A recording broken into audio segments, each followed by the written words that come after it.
ইকরা বিসমি রাব্বিকাল্লাযী খালাক খালাকাল ইনসানা মিন আলাক। আল্লাহ কামুল হাকিমিন বলছেন, প্রথম যেই শব্দ ইকরা, পড়ুন, এই পড়ার কথাটা আল্লাহ পাক রব্বুল আলামিন প্রথম নাজিল করছেন আল্লাহর রাসূলের উপরে। একটু জোরে বলা যাবে কি সুবহানাল্লাহ? আর একটু আওয়াজ দিয়ে বলেন আল্লাহু আকবার। আল্লাহু আকবার। আরে মুসলমান, লক্ষ্য করেন, অন্তরের কান লাগান, একটু মনোযোগী হন। মহান রব্বুল আলামিন এই সূরা আলাক, এই আলাকের প্রথম দিকে যে আয়াতগুলো নাজিল করা হয়, উম্মাহাতুল মুমিনিন মা আয়েশা সিদ্দিকা রাদিয়াল্লাহু তাআলা আনহা উনি বর্ণনা করে বলেন, পৃথিবীর মানুষেরা রে, আল্লাহর নবী রাহমাতুল লিল আলামিনের উপরে প্রথম যখন এই আয়াতগুলো নাজিল করা হয়, আল্লাহর নবী রাহমাতুল লিল আলামিন দয়ার নবীজি উনি তখন ঘুমন্ত অবস্থায়, উনার কাছে যখন এইভাবেই এই বার্তাগুলো আসা শুরু করে দিল, আল্লাহর নবী কিছু সময়ের জন্য এমন গুহার মধ্যে চলে গেলেন, ওই হেরা গুহার মধ্যে চলে গেলেন। হেরা গুহার মধ্যে গিয়ে চলে যাইয়া আল্লাহর নবী রাহমাতুল লিল আলামিন দয়ার নবীজি হেরা গুহার মধ্যে ধ্যানমগ্ন অবস্থায় থাকতেন। মা আয়েশা সিদ্দিকা রাদিয়াল্লাহু তাআলা আনহা উনি বর্ণনা করেন, উম্মাহাতুল মুমিনিন খাদিজাতুল কুবরা রাদিয়াল্লাহু তাআলা আনহা উনাকে তখন উনার কাছে খাবার নিয়ে যেতেন, তখন নিয়ে যাইতেন, এইভাবে ধ্যানমগ্ন অবস্থায় থাকতেন। আর এইরকম ভাবে ধ্যানমগ্ন অবস্থায় থাকার পরেই হঠাৎ করে জিবরাইল আলাইহিস সালাতু ওয়াস সালাম আল্লাহর নবীর কাছে আসলেন। এমন মুসলমান বাবাজিরা, বন্ধুরা গো, জিবরাইল আমিন যখন আগমন করলেন, এসে আল্লাহর নবী রাহমাতুল লিল আলামিনকে বলেন, ওগো নবীজি আপনি পড়ুন ইকরা। এই শব্দ যখন বললেন, আল্লাহর নবী বললেন, আমি পড়তে জানি না, একটু জোরে বলা যাবে কি সুবহানাল্লাহ? মা আনা ক্বারি, আমি পাঠক নই। শব্দ শুধু একটা, ইকরা। আল্লাহর রাসূলের জন্য বললেন, কি পড়তাম, কি পড়বো? বুখারীর হাদিস।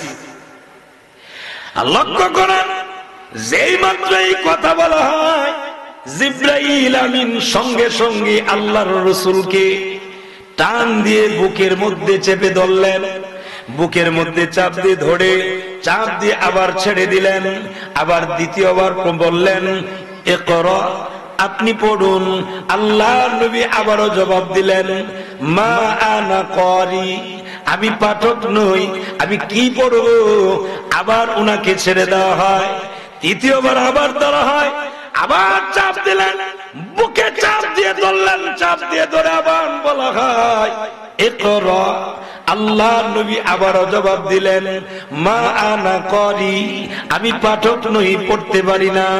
আল্লাহর নবী রাহমাতুল লিল আলামিন তিনবার এই জবাব দেওয়ার পর এবার জিবরাইল আমিন আল্লাহর নবীকে ছেড়ে দিয়ে এখন আবার বললেন, ইকরা বিসমি রাব্বিকাল্লাযী খালাক। যখন এই শব্দ, এই বাক্য যখন পড়া হয়, আল্লাহর নবী রাহমাতুল লিল আলামিন দয়ার নবী তখন পড়া শুরু করে দিলেন। একটু আওয়াজ দিয়ে বলা যাবে কি সুবহানাল্লাহ? এই পড়া, এটা দুনিয়াবি কোনো পড়া না। কথা ঠিক না বে? ঠিক। আমি কি বুঝতাম পারতাছি না, আপনারা কি কষ্ট নিছেন? তা আমি যে কথা বলি আপনারা দিয়ে আমার সহযোগিতা করেন না। প্রেম ভালোবাসারও দরকার। আমি যে কথা বলি বুঝলে আপনারাও আমার কিছু বলার দরকার আছে না নাই? এখন শুধু বক্তা ওয়াজ করবো আর শ্রোতারা বসে থাকবো এরকমের কোন সুযোগ নেই। আপনারাও আমার সহযোগিতা করার দরকার আছে না নাই? করবেন তো ইনশা? একটু ডান হাতটা উঁচু করে বলেন আল্লাহু আকবার। তো বোঝা যায় যে আপনারা সহযোগিতা করবেন। সাফাসাফি করে কিন্তু ভালোবাসা হয় না। হয় ভালোবাসার নিয়ম কি? আপনি যখন ভালোবাসবেন আপনার হৃদয় থেকেই কথা বের হবে, ঠিক না বেঠে? আগে ভালোবাসা জন্মাইতে হবে, এরপরে দেখবেন কথা বের হবে। ভাইরা আমার, লক্ষ্য করেন, অন্তরের কান লাগান।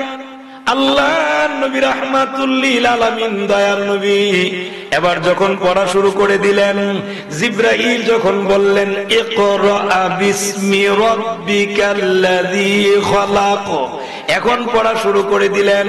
ও আমার মুসলমান বাবাজিরা, বন্ধুরা গো, এখন আল্লাহর নবী আর থামেন না, এখন পড়া শুরু করে দিলেন। কি পড়বেন, কি শিক্ষা দেওয়া হয় রে মুসলমান বন্ধু বাবাজিরা? এরপরের আয়াতে আল্লাহ নিজে বলছেন, আল্লাহ পাক রব্বুল আলামিনের নামে পড়ার জন্য বলা হয়। তিনি কে? আল্লাহ পাক রব্বুল আলামিন বলেন, খলাকাল ইনসানা মিন আলাক। মানুষকে যে আল্লাহ সৃষ্টি করছেন, কোথা থেকে সৃষ্টি করছেন? আল্লাহ পাক রব্বুল আলামিন বলেন, রক্তপিণ্ড থেকে সৃষ্টি করেছি। একটু জোরে বলেন সুবহানাল্লাহ। যেই রব সৃষ্টি করলেন, এই রবের নামে পড়তে হবে। দুনিয়াদারি কোন পড়া, এই পড়ার কথা বলা হয় না। পড়তে হবে রবকে চিনার জন্য। রবকে যদি চিনার পড়াটা পড়া হয়, এই পড়ার মাধ্যমেই আল্লাহওয়ালা হওয়া যায়, এই পড়ার মাধ্যমেই আমরুডি সাহেব হওয়া যায়, এই পড়ার মাধ্যমেই ফুলতুলি সাহেব কিবলা হওয়া যায়, এই পড়ার মাধ্যমেই ঐতিহ্যবাহী বান্দাউকের হুজুর কিবলা হওয়া যায়, এই পড়ার মাধ্যমেই ঐতিহ্যবাহী সোনাকান্দার হুজুর হওয়া যায়, এই পড়ার মাধ্যমেই শর্ষিনা দরবারের হুজুর হওয়া যায়, এই পড়ার মাধ্যমে এই দেশের আউলিয়া কেরাম যে শিক্ষা দিয়েছেন, সেই শিক্ষাটাই হলো কোরআনের শিক্ষা, দ্বীন শিক্ষা। কথা বলেন ঠিক না বেঠে? আর এই কোরআন সহি শুদ্ধভাবে শিক্ষার ব্যবস্থাটা ফুলতুলি দরবার থেকে আসছে। কথা বলেন ঠিক না বেঠে? আরো জোরে বলা লাগবে, ঠিক না বেঠে? এই শিক্ষার কথাই বলা হয়েছে, এই পড়ার কথাই বলা হয়েছে। আর এই দিন শিক্ষা দেওয়া হয় দ্বীনি প্রতিষ্ঠান, এই ইবতেদায়ী মাদ্রাসা, দাখিল মাদ্রাসা, আলিম মাদ্রাসা, ফাজিল মাদ্রাসা, কামিল মাদ্রাসা, এই সকল মাদ্রাসার ভিতরে দ্বীনি শিক্ষা দেওয়া হয়। কথা বলেন ঠিক না বেঠে? আরো জোরে বলেন ঠিক না বেঠে? এই শিক্ষা করা আল্লাহর রাসূল ফরজ করে দিয়েছেন। প্রত্যেকটা নারী এবং পুরুষ, প্রত্যেক মুসলমানের উপরে দ্বীনি শিক্ষাটা ফরজ করে দিয়েছেন। কতটুকু? যতটুকু একটি মানুষের চলার প্রয়োজন, চলার জন্য প্রয়োজন। আর এই প্রয়োজন শিক্ষা দেওয়া হয় মাদ্রাসায়, এই প্রয়োজন শিক্ষা দেওয়া হয় মসজিদের মক্তবে। কথা বলেন ঠিক না বেঠে? এখন তো আস্তে আস্তে আমাদের মক্তবের পড়া এটা মোটামুটি উঠে যাচ্ছে, ঠিক না? উঠে যাচ্ছে। বলে হুজুর কেমনে উঠে যাচ্ছে? এই কারণে বললাম, মক্তবে এখন মানুষ দিতে চায় না। এখন তাদের সন্তানকে আর কোরআন শিখাইতে চায় না। এখন কি শিখাইতে চায়? হাট্টিমা, টিম টিম, তারা মাঠে ফাড়ি ডিম, তাদের আবার খাড়া দুইটা শিখ। নাউজুবিল্লাহ বলবেন না? আরো জোরে বলবেন না নাউজুবিল্লাহ? আতা গাছে তুতা পাখি, ডালিম গাছে মৌ। তো ডালিম গাছও তো ডালিম গাছের মৌ থাকতেই পারে। কথা কন না কেন? থাকতে পারে না? মানে আতা গাছে তো আতা ফলই ধরবো নাকি? তা আতা গাছে তুতা পাখি বয়ে রয়েছে, তোমার সমস্যা কি? তোর ফরাইতেছে আতা গাছের তুতা পাখি, ডালিম গাছে মৌ, এত ডাকে বউ রে, বউ বেলা কথা শুনে না। এটা দিয়া কি কোনো সওয়াব আছে? কথা বলেন না, কোন সওয়াব আছে? সওয়াব নাই। এই পড়ার দ্বারা কোনো সওয়াব নাই, কিন্তু এগুলোই পড়ানো হচ্ছে। আর যেখানে কোরআন শিক্ষা দেওয়া হয়, যেখানে দ্বীন শিক্ষা দেওয়া হয়, গোসলের ফরজ 3টি শিক্ষা দেওয়া হয়, ওযুর ফরজ 4টি শিক্ষা দেওয়া হয়, এই শিক্ষাগুলো পাইতে গেলে মক্তবে যাওয়ার দরকার আছে না নাই? জোরে বলা লাগবে, আছে না নাই? কিন্তু আস্তে ধীরে মক্তবের পড়ার ভ্যালু, দাম কমে যাচ্ছে, আর কমে যাওয়ার কারণে এখন মানুষ আর পড়াইতে চায় না। ইংলিশ মিডিয়ামে পড়াবে, টুইঙ্কেল টুইঙ্কেল পড়াবে, যেইগুলো পড়লে দুনিয়াবি স্বার্থ আছে, কিন্তু পরকালে কিছুই নাই। আচ্ছা বলেন দেখি, a plus b whole square, a square plus 2ab plus b square, এই সূত্র না জানলে আপনার জিন্দেগিতে গুনাহ হবে? কথা বলেন জুড়ে বলেন। এই সূত্র আপনার না জানা থাকলে আপনার গুনাহ হবে না। হয়তো দুনিয়াতে কামাই করার ক্ষেত্রে এটা দরকার আছে, কারণ বিএসসি মাস্টার নিলে ঘরের ভিতরে পড়াইতে নিলে 5,000, যদি কেউ কোরআন পড়াইবেন দেড়া মানে হুজুর 50 টাকা। কথা বল না কেন? আমি কি অবাস্তব বললাম না বাস্তব? বাস্তব। মক্তবের জন্য 10 টাকা চাঁদা চাইলে বলে এত তাড়াতাড়ি মাস জায়গা। হুজুরের বেতন চাইলে এত তাড়াতাড়ি মাস জায়গা। আর ডিশ বিল দেওয়ার সময় এই সময় মাশাআল্লাহ কথা কয় না, ডিশ বিল বউ আগে ওই ওয়ার্নিং দেয়, আর এখন হলো ওয়াইফাই নাকি, তো ওয়াইফাই দিয়া কি করব? পয়সা ছাড়া তোর ওয়াইফাই তো না। কথা কন না কেন? বিল না দিলে তো শেষ, একটা দিব লাইন শেষ। স্ত্রী আগে কয়ে দেয়, দেখো যাই কিছু করো কিন্তু ওয়াইফাই যেন বন্ধ না হয়, এটা বন্ধ হইলে বিপদ আছে। এরকম আসেনি? জুড়ে বলা লাগবে, আসেনি? পড়া শেষ। মুসলমান লক্ষ্য করেন, অন্তরের কান লাগান, এবারও অন্তরের কান লাগান। এই কোরআন শিখলে লাভ কেমন লাভ বাবারা, বন্ধুরা আমার। আপনি অর্থ জানলেও লাভ, অর্থ না জানলেও লাভ। একটি হরফ যদি পড়া হয়, কোরআনের একটি হরফ যদি পড়া হয়, আপনার আমল নামার মধ্যে 10টা নেকি দেওয়া হয়ে যায়। আপনি না বুঝলেও দেওয়া হয়, কিন্তু এই জায়গার মধ্যে পড়া, কোরআন পড়ার খবর নাই, দিন শিক্ষার খবর নাই। আর দিন যদি শিখে না, একটা মানুষ পশুর চাইতেও অদম হয়ে যাবে, এটাই স্বাভাবিক। কারণ দিন যখন থাকবে না, দিন শিক্ষা যখন থাকবে না, দিন ইলম যখন থাকবে না, তখন মানুষ পশুর চাইতেও আরো খারাপ হবে। কথা আমার না, আল্লাহর কোরআনে আল্লাহ নিজেও বলছেন। একটু জোরে বলা যাবে কি নাউজুবিল্লাহ? পশুর চাইতে অদম। তখন এই ছেলে তার মার কদর বুঝবে না, ছেলে তার বাবার কদর বুঝবে না, আর তখন সময় এই সন্তান তার মা বাবারে বৃদ্ধাশ্রমে পাঠায় দেয়। কথা ঠিক না ঠিক? বৃদ্ধাশ্রমে পাঠায় দেয়।